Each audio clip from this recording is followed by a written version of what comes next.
1,41,000 मतांनी निवडून आलेले आहेत आता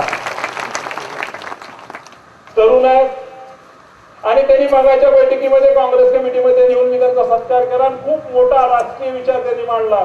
तो माझा नाही आहे, मी तुमच्या पुढे ठेवतो मित्रांनो.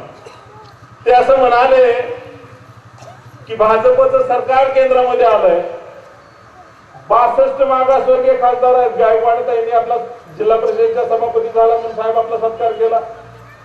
खासदार साहेब असं म्हणाले, ते म्हणाले भाषण करायला मला हिंदीचा प्रॉब्लेम आहे की 62 एससीचे खासदार असताना एकच मंत्री. सामाजिक न्याय भाजपमध्ये नाही आहे.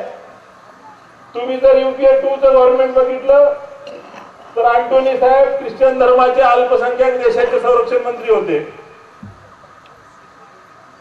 एकच अल्पसंख्याक मंत्री आहेत, त्याही आपल्याकडून गेले आहेत, नाजमा हेपतुल्ला.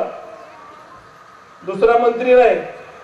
सुशील कुमार शिंदे साहेब देशाचे गृहमंत्री होते. मुकुल वासनिक साहेब सामाजिक न्याय खात्याचे मंत्री होते. हा विचार आता येणाऱ्या या सरकारमध्ये दिसत नाही. तीच परिस्थिती आज महाराष्ट्रामध्ये आहे.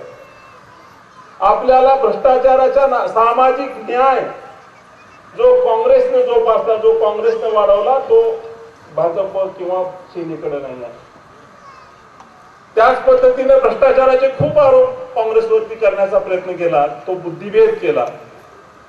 आता असं काय दिव्य काम केलं डॉक्टर विजय कुमार गावितांनी?